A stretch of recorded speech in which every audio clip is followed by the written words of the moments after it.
అలా నేను మిస్సేసినాం. పాకిస్తాను యుద్ధం చేయడానికి సిద్ధమవుతుంది. దానికి ఒక పేరు పెట్టాలనుకుంటుంది. ఆ పేరు పెట్టడానికి దాదాపు 2 వీక్స్ తీసుకుంది. ఎట్టకేలకు ఒక పేరు అయితే పెట్టింది.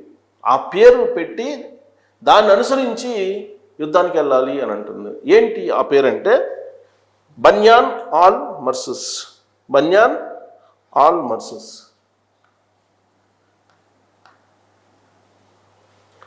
బన్యాన్ అల్ మర్సూస్. ఇది అరబిక్ వర్డ్ అని చెప్తున్నారు. ఇది అత్యవసర సమావేశాన్ని పాకిస్తాన్లో ఉన్నట్టు ప్రధానమంత్రి ఏర్పాటు చేసుకొని ఐఎస్ఐ చీఫ్గా ఉన్నటువంటి మాలిక్ని దగ్గర పెట్టుకొని ఆయన ఇప్పుడు జాతీయ పాకిస్తాన్ సలహాదారు కూడా ఆయన కూడా దగ్గర పెట్టుకొని రక్షణ శాఖ మంత్రి ఆసిఫ్ని కూడా దగ్గర పెట్టుకొని పాకిస్తాను బన్సాన్ అల్ మర్సూస్ అనేటువంటి పేరుతోటి పాకిస్తాను భారతదేశం మీద యుద్ధం చేయాలి అని చెప్పి ఒక నిర్ణయం తీసుకున్నారు.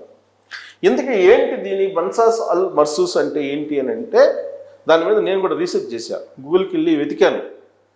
ఇది ఖురాన్లో ఉన్నటువంటి ఒక శ్లోకము అని చెప్పి అంటున్నారు. ఈ శ్లోకం యొక్క సందేశం ఏంటో తెలుసా? మీరు యుద్ధంలో పోరాడితే అల్లా ప్రేమిస్తాడు, అల్లా మిమ్మల్ని రక్షిస్తాడు, మీకు అడ్డుగూడగా నిలుస్తారు శత్రువుల నుంచి. ఇది దీని యొక్క అర్థం అని చెప్పి గూగుల్ చెప్తుంది.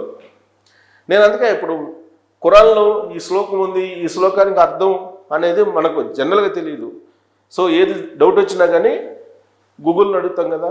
సో గూగుల్ని అడిగాను. గూగుల్ని అడిగితే గూగుల్ చెప్పింది ఏంటంటే బన్సాన్ అల్ మర్సూస్ అనంటే యుద్ధంలో నిలిచేటువంటి వాళ్ళను మాత్రమే అల్లా ప్రేమిస్తాడు, వాళ్ళకి ఒక రక్షణ కవచంలాగా అల్లా నిలుస్తాడు.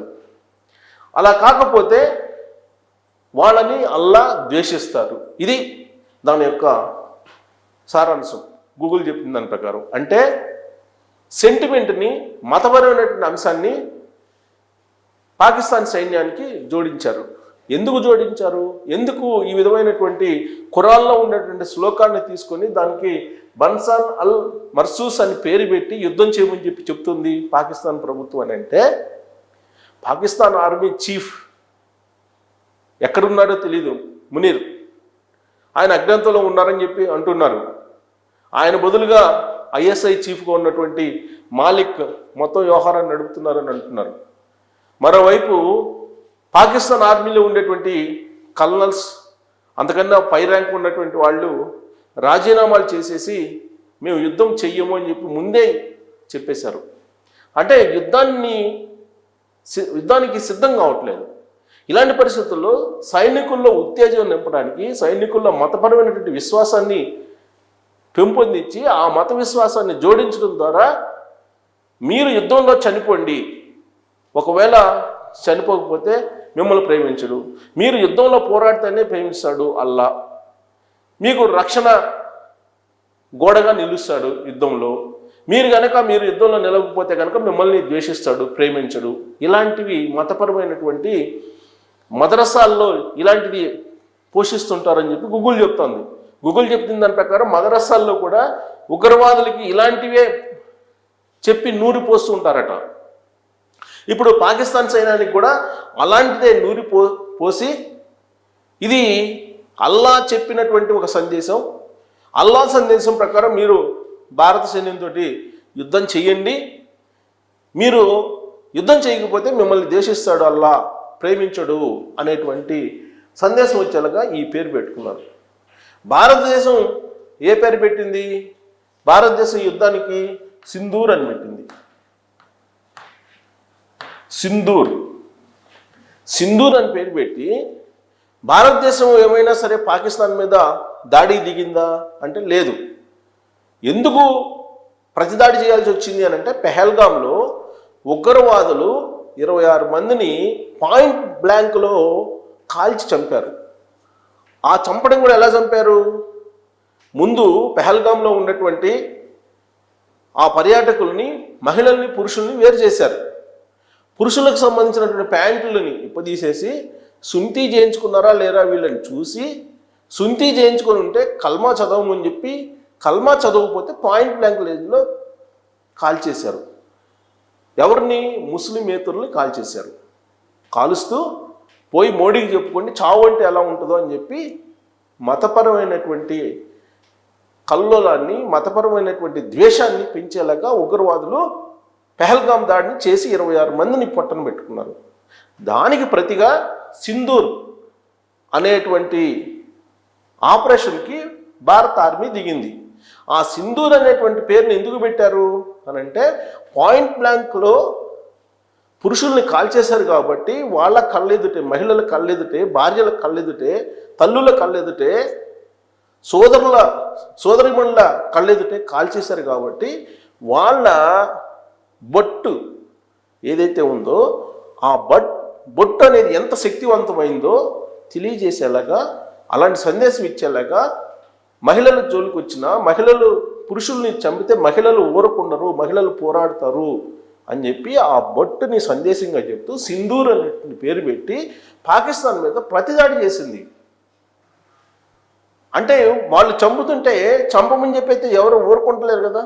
పైగా వాళ్ళు చంపింది పర్యాటకుల్ని, సివిలియన్స్ని, పౌరుల్ని, మామూలు పౌరుల్ని చంపారు. మరి క్షమించాలా పాకిస్తాన్ని? లేదు కదా. సింధూర్ అనేటువంటి పేరు పెట్టి మహిళా శక్తి అనేది ఎలా ఉంటుందో తెలియజేసేలా సింధూర్ అనేటువంటి పేరు పెట్టి భారత ఆర్మీ ఒకే రోజు అర్ధరాత్రి దాటిన తర్వాత కేవలం 25 నిమిషాల్లో 9 ఉగ్రవాద స్థావరాలని పేల్చిపడేసింది. దాదాపు 100 మంది ఉగ్రవాదుల్ని చంపేశారు భారత ఆర్మీ. సో అది టార్గెట్ అంటే, ప్రతిచర్య అంటే అలా ఉంటుంది. సో మసూద్ తప్ప మిగతా మొత్తం ఆయన అనుచరులు కూడా చచ్చిపోయారు. లష్కరే తోయిబా, జైషే మహమ్మద్, హిజ్బుల్ ముజాహిద్దీన్ ఇలాంటి పెద్ద పెద్ద ఉగ్రవాద సంస్థలు ఏవైతే ఉన్నాయో, భయంకరమైనటువంటి ఉగ్రవాద సంస్థలు, వాటి పునాదుల్ని భారత ఆర్మీ కేవలం 25 నిమిషాల్లో కదిలిచ్చింది. దాన్నే సింధూర్ ఆపరేషన్ అన్నారు, ఆపరేషన్ సింధూర్ అన్నారు. ఎందుకంటే మహిళా శక్తి ఎలా ఉంటుందో, భారత మహిళలు కన్నీళ్ళు పెట్టుకుంటే ఎలా ఉంటుందో, ఆక్రోశిస్తే ఎలా ఉంటుందో రుచి చూపించడానికి పాకిస్తాన్కి సింధూర్ అనేటువంటి పేరు పెట్టి ఆపరేషన్ సింధూర్ పేరుతో ఉగ్రవాద స్థావరాల్ని రేత్రి ధ్వంసం చేసేసింది భారత ఆర్మీ. ఆ తర్వాత ఏం చేశారు పాకిస్తాను? భారతదేశంలో ఉన్నటువంటి సిటీస్ మీద 15 సిటీస్ మీద మిజైల్స్, డ్రోన్స్ని ప్రయోగించారు. వాటన్నిటిని తిప్పికొట్టడంతో పాటు పాకిస్తాన్లో ఉండేటువంటి డిఫెన్స్ ఎయిర్ డిఫెన్స్ని మొత్తాన్ని, డిఫెన్స్ కేంద్రాలన్నింటినీ కొట్టేసింది. దాంతో లబోదిబోమంటున్నటువంటి పాకిస్తాను ఇప్పుడేం చేస్తుంది? బన్సాన్ అల్ మర్సూస్ అనేటువంటి పేరుతోటి భారతదేశం మీద యుద్ధం చేద్దాం, మీరు రండి, ఒకవేళ మీరు యుద్ధం చేయకపోతే అల్లా క్షమించడు అనేటువంటి యాంగిల్లో ఖురాన్ నుంచి ఆ శ్లోకాన్ని తీసి పెట్టారు అని చెప్పి చెప్తున్నారు. అంటే పాకిస్తాన్ సైన్యం సిద్ధంగా లేదు యుద్ధం చేయడానికి. పాకిస్తాన్ సైన్యం సిద్ధం లేకపోయినప్పటికీ వాళ్ళల్లో ఒక మత విశ్వాసం అనే దాన్ని నూరిపోసి, మద్రసాల్లో ఏ విధంగా అయితే ఉగ్రవాదులకి భారత మీద వ్యతిరేకమైనటువంటి భావజాలను నూరిపోస్తారో అలాంటి భావజాలాన్ని నూరిపోసి ఇప్పుడు పాకిస్తాన్ సైన్యాన్ని భారత సైన్యం మీద ఉసిగొలిపేటువంటి ప్రయత్నం చేస్తూ ఉంది. కానీ భారత సైన్యం కాముగా ఉండదు కదా. టచ్ చేస్తే భస్మం చేస్తుంది. ఇప్పుడు అదే చేస్తుంది. బోర్డర్స్కి మొత్తం సైన్యం తరలి వెళ్ళారు. అటువైపు నుంచి పాకిస్తాన్ సైన్యం ఇప్పుడు బన్సాస్ అల్ మర్సూస్ అనే పేరుతోటి వాళ్ళ భావజాలాన్ని, ఖురాన్లో ఉండే శ్లోకాన్ని తీసేసి అల్లా మిమ్మల్ని క్షమించడు, యుద్ధానికి బాగుపోతుందని చెప్తూ రెచ్చగొట్టేటువంటి ప్రయత్నం చేస్తూ ఉన్నారు. మతపరమైనటువంటి కల్లోలాలు సృష్టించాలి భారతదేశంలో అని చెప్పి ప్రయత్నం చేసింది పాకిస్తాన్. దాంట్లో భాగంగానే పెహల్గాం జరిగింది. సో ఇప్పుడు సింధూర్ అని పేరు పెట్టడానికి ఒక అర్థం ఉంది. మరి బన్సాన్ అల్ మర్సూస్ అని పేరు పెట్టుకొని అల్లా చెప్పాడని చెప్పేసి అల్లా మీద పెడుతూ అంతర్జాతీయ సమాజంలో ఉండేటువంటి ఇస్లాం మతాన్ని ఏకం చేసేటువంటి ప్రయత్నం ఇప్పుడు పాకిస్తాన్ చేస్తుంది ఆ పేరు పెట్టి. ఇప్పుడు ఆ పేరు పెడితే ఇస్లాంకి సంబంధించినటువంటి కంట్రీస్ అన్నీ కూడా తమ వైపు తిరుగుతాయని చెప్పి భావిస్తుంది. కానీ అంతర్జాతీయ సమాజం పాకిస్తాన్ని నమ్మట్లేదు, విశ్వసించట్లేదు. పాకిస్తాన్ ఉగ్రవాద దేశంగా గుర్తిస్తుంది అంతర్జాతీయ సమాజం. లాస్ట్కి సౌదీ, యుఏఏ ఇవన్నీ కూడా పాకిస్తాన్ని ఉగ్రవాద దేశంగా, ఉగ్రవాదుల్ని ప్రోత్సహించే దేశంగా, ఉగ్రవాదులను తయారు చేసేటువంటి దేశంగా గుర్తిస్తుంది అంతర్జాతీయ సమాజం.